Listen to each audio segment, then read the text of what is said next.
Intro hook. It was a warm evening in the seaside village of Praia da Luz, Portugal.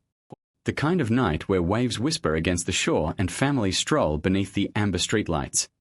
On May 3, 2007, the McCann family, Kate, Jerry, and their 3 children, were vacationing at a resort that promised safety, comfort, and relaxation.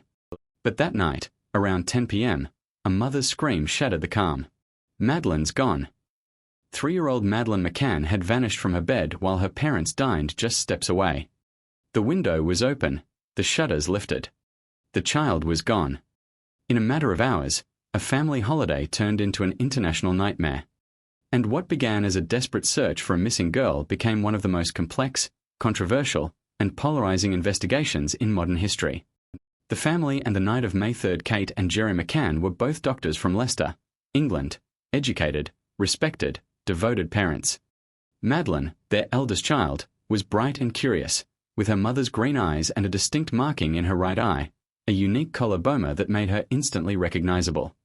The McCanns had arrived at the Ocean Club Resort with friends, 3 other couples, all with young children. They developed a nightly routine. The adults would dine at the resort's tapas restaurant while taking turns checking on the sleeping kids. Their apartments were nearby, just across the pool, around 50 meters away. On the night of May 3, everything seemed ordinary. The children were asleep by 7:30 p.m. The adults met for dinner at 8:30. The first checks went smoothly. But by 10 p.m., when Kate returned to check on her children, the scene had changed. The window was wide open. The shutters were raised. Madeleine's bed was empty. In a panic, Kate ran back to the restaurant, screaming that her daughter had been taken. Within minutes, resort staff and guests were searching the area with flashlights. Police were called. The McCanns' lives, and the small town of Praia da Luz, would never be the same again. The immediate search and police response, what happened next, would shape the case forever. The initial response from the Portuguese police, known as the Polícia Judiciária, was chaotic and uncoordinated. Officers arrived late. The apartment was left open to volunteers and neighbors who trampled through it, contaminating evidence. Potential witnesses weren't properly questioned, and border checks were delayed. By the following morning, dozens of locals were combing beaches, fields, and roadsides. Posters with Madeleine's photo, her wide eyes and distinctive iris mark, spread across Portugal and soon across Europe. British media descended instantly. Within days, Madeleine's face was on every front page, every news broadcast, every cafe television screen. It wasn't just a disappearance anymore, it was a story the whole world wanted to solve.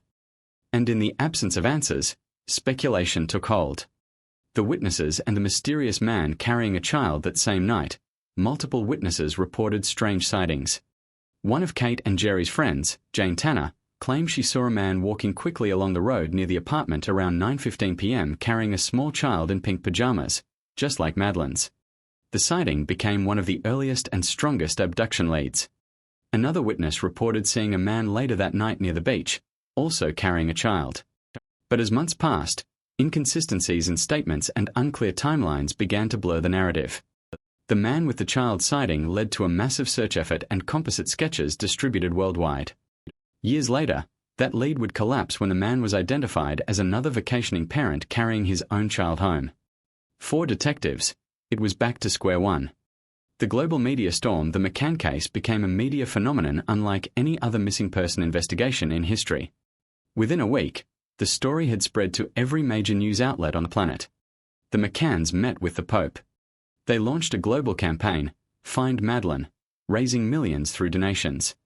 Celebrities voiced support. Private detectives were hired. But with fame came suspicion. Tabloids began to turn, feeding the public's hunger for drama. Some accused the McCanns of neglect. Others went further, suggesting they knew more than they admitted. When the case reached a standstill, Portuguese police started to look inward, at the parents themselves. The McCanns become suspects in a stunning twist. The grieving parents became arguidos, formal suspects, in their daughter's disappearance. Police claimed there were inconsistencies in their statements. They said cadaver dogs had detected traces of blood and human scent in the McCanns' apartment and rental car. Investigators theorized that Madeleine had died accidentally and that her parents had covered it up. The McCanns vehemently denied all accusations. No forensic evidence was ever found linking them to a crime. But the damage was done. The world was divided, half seeing them as victims, half as possible villains. Months later, after global backlash and lack of evidence, Portuguese authorities cleared the McCanns of all suspicion. But the public opinion war had already taken its toll. The sightings and false leads over the years, thousands of potential sightings of Madeleine were reported, from Spain to Morocco, from Belgium to India.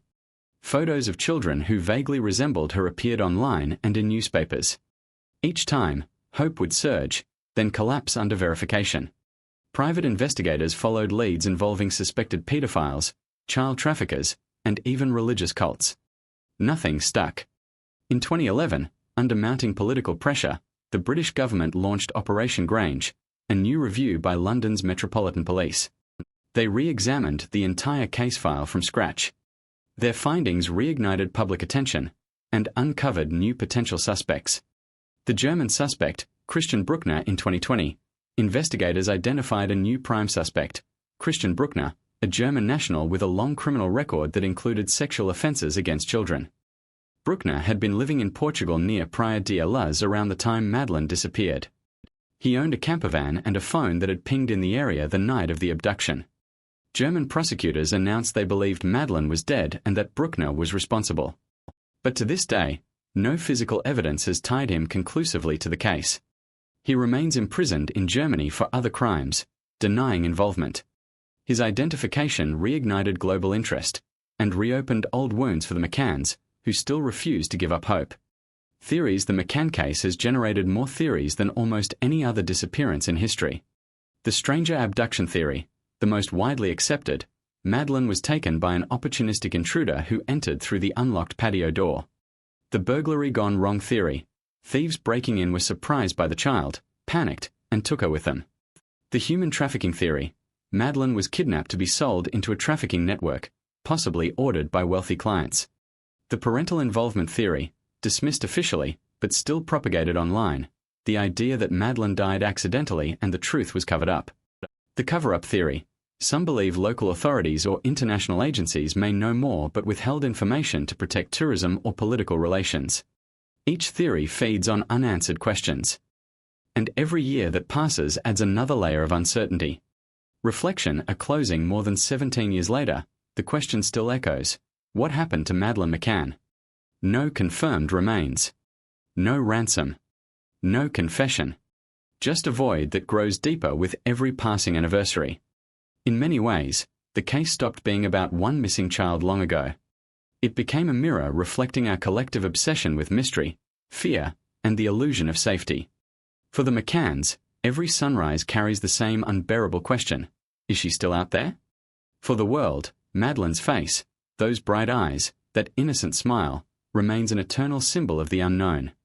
And until the truth surfaces, she will never truly fade from memory. This is Silent Shrouds, where the answers hide in plain sight, and the shadows tell the story.